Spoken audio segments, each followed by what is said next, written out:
வணக்கம். இன்றைக்கி நம்ம என்ன சமைக்க போகிறோன்னா மஷ்ரூம் வச்சு ஒரு கிரேவி பண்ண போகிறோம். இது டிஃபன் ஐட்டம், சாப்பாடு எல்லாமே ரைஸ் எல்லாத்துக்குமே சூப்பராக இருக்கும். இதுக்கு வாங்க எப்படி செய்கிறதுன்னு பார்க்கலாம். பாருங்கள், இப்போ நம்ம வந்து மஷ்ரூம் கிரேவி செய்ய போகிறோம். அதுக்கு தேவையான பொருட்கள்லாம் பார்த்துடலாம். ஃபஸ்ட்டு சீக்கிரமாக மஷ்ரூமை வந்து நல்லா வாஷ் பண்ணிவிட்டு பாருங்கள் கட் பண்ணி வச்சுருக்கேன். அதுக்கப்புறம் இது வந்து ஒரு 4-5 வந்து சின்ன வெங்காயம், ஒரு 6 பல்லு பூண்டு, ஒரு இஞ்சி, இதை வந்து நம்ம அரைச்சி வச்சுக்கலாம். அதுக்கப்புறம் தேங்காய் வந்து ஒரு சின்ன ஒரு கப்பளவு துருவி வச்சுக்கலாம். பெரிய வெங்காயம், ஒரு பெரிய வெங்காயமாக நல்லா சின்னதாக பொடியாக கட் பண்ணிக்கணும். ஒரு தக்காளி பொடியாக கட் பண்ணிக்கலாம். கருவேப்பிலை கொஞ்சம். இப்போ வந்து இந்த பொருட்கள்லாம் நம்ம வந்து இப்போ வறுத்து அரைக்க போகிறோம். ஒரு 1½ டேபிள் ஸ்பூன் வந்து மல்லி, மிளகாய் ஒரு 4 காரத்துக்கு ஏற்றப்ப, ஒரு 1/4 டீஸ்பூன் மிளகு, 1 டீஸ்பூன் ஜீரகம், 1 டீஸ்பூன் சோம்பு, பட்டை, கிராம்பு, இதெல்லாம் ஒரு ஏலக்காய், 2 பட்டை, 2 கிராம்பு, இதெல்லாம் நம்ம ட்ரை ரோஸ்ட் பண்ணிக்கலாம். நம்ம இப்போ எடுத்து வச்சுருக்க எல்லா பொருட்களுமே ஒன்றாவே போட்டுடலாம். இது வந்து கொஞ்சம் நல்லா வறுத்துக்கலாம். மிளகாய் போட்டுடலாம். மிளகாய் போட்டு கொஞ்சம் நல்லா ஃப்ரை ஆனோம்னா நம்ம தேங்காய் இருக்குது இல்லைங்களா, அந்த தேங்காய் இதில் போட்டு நல்லா வறுத்து எடுத்துடலாம்.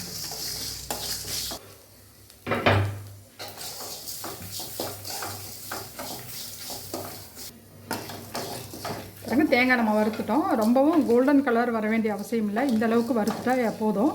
இதை ஆஃப் பண்ணிவிட்டு ஆற வச்சுட்டு நம்ம அரைச்சி எடுத்துகிட்டு வந்துடலாம். இப்போ நம்ம அதே கடாயில் 1 டீஸ்பூன் அளவுக்கு ஆயில் விட்டுருக்கோம். இந்த மஷ்ரூமை வந்து நம்ம தனியாக லைட்டாக வதக்கி எடுத்துக்க போகிறோம். அதனால் போட்டுடலாம்.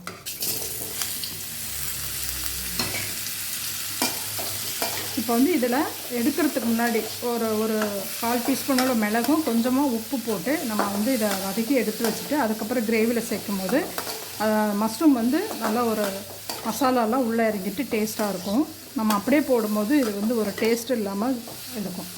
அதுக்கு தான் இந்த மாதிரி நம்ம வதக்கிறது. லைட்டாக வதக்கி எடுத்தால் போதும். இப்போ நம்ம அரைக்கிறதுக்கு மசாலா வச்சுருக்கோம் இல்லைங்க, அதில் வந்து முந்திரி ஒரு 10 முந்திரியும், ஒரு 1/4 டீஸ்பூன் அளவு, 1/2 டீஸ்பூன் போட்டுக்கலாம். கசகசாவும் நான் சுடுதண்ணியில் ஊற வச்சுருக்கேன். மோஸ்ட்லி இதில் வறுக்கும் போது கசகசா போட்டு வறுத்துட்டு அரைப்பாங்க. அப்படி அரைச்சா நம்ம வந்து அரைப்படாது. அதனால் நான் சுடுதண்ணியில் ஊற இதோட ஆட் பண்ணிக்கலாம். ஆட் பண்ணிவிட்டு இது நல்லா நைஸாக அரைச்சிட்டு வந்துடலாம். பாருங்கள், இந்த மஷ்ரூம் வந்து லைட்டாக நல்லா வதங்கிடுச்சு. இதுக்கு ஒரு பிஞ்ச் அளவு சால்ட்டும், ஒரு தேவையான அளவு 1/4 டீஸ்பூன் அளவு மிளகு போட்டு உடனே ஆஃப் பண்ணிடலாம். அப்படியே மிக்ஸ் பண்ணி விட்டுட்டு ஆஃப் பண்ணிடலாம். இப்போ வந்து கடாயில் நம்ம வந்து ஆயில் தேவையான விட்டுருக்கோம். அதில் ஒரே ஒரு வரமிளகாய் போட்டுக்கலாம். போட்டுட்டு இந்த கருவேப்பிலையும் வெங்காயம் போட்டுட்டு வெங்காயம் நல்லா கோல்டன் கலராக வர அளவு வதக்கி எடுத்துக்கலாம்.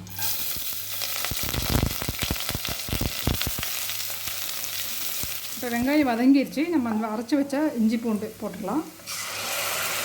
இது போட்டு வதக்கிட்டு நம்ம அடுத்து தக்காளி போட்டுக்கலாம். கொஞ்சம் உப்பு போட்டுக்கலாம் வதக்கி எடுத்துட்டு.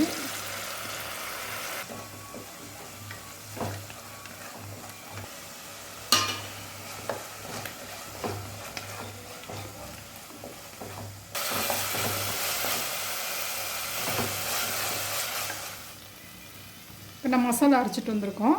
இதில் நான் கொஞ்சம் மஞ்சத்தூள் போட்டுட்டு அரைச்சிட்டு வந்திருக்கேன். அதே மாதிரி நீங்கள் போட்டுக்கோங்க. இப்போ இந்த மசாலா போட்டுடலாம். போட்டுட்டு நம்ம தண்ணி விடாமல் ஃபஸ்ட்டு இந்த மசாலாவை நல்லா வதக்கி எடுக்க போகிறோம். ஆயில் பிரிஞ்சு வர அளவுக்கு அந்த மாதிரி நம்ம வதக்கி எடுத்துக்கலாம். இந்த மாதிரி நம்ம ஒரு மீடியம் ஃப்ளேமில் வச்சுட்டு நல்லா இது ஆயில் பிரிஞ்சு வர அளவுக்கு நம்ம வதக்கி எடுக்கலாம்.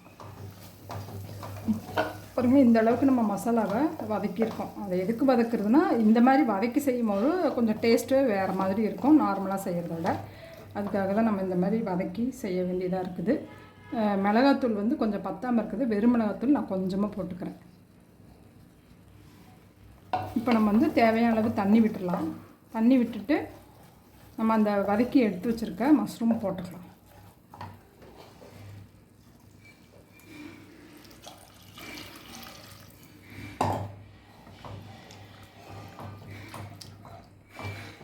நல்லா ஹை ஃப்ளேமில் வச்சிடலாம். வச்சுட்டு இப்போ உப்பு பார்த்துக்கோங்க. உப்பு, காரம் இதெல்லாம் பார்த்துக்கலாம்.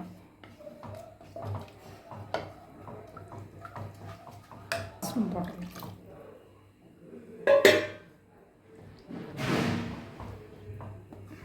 இந்த கிரேவி பார்த்திங்கன்னா நம்ம ரைஸ், சப்பாத்தி, பூரி இட்லி தோசை எல்லாத்துக்குமே நல்லாயிருக்கும். நம்ம இது செஞ்சு பழகிட்டோம்னா எல்லாத்துக்குமே வச்சு சாப்பிட்டுக்கலாம். இப்போ மதியம் செஞ்சிட்டோம்னா நைட்டுக்கு டிஃபனுக்கு கூட நம்ம இதை வச்சுக்கலாம்.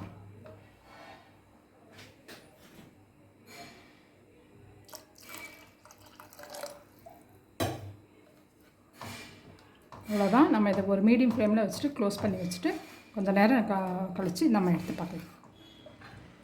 பாருங்கள், நமக்கு குழம்பு ரெடி ஆகிடுச்சு. சூப்பராக நல்லா ஆயிலெலாம் பிரிஞ்சு வந்துடுச்சு. டேஸ்ட்டும் ரொம்ப நல்லாயிருக்கு.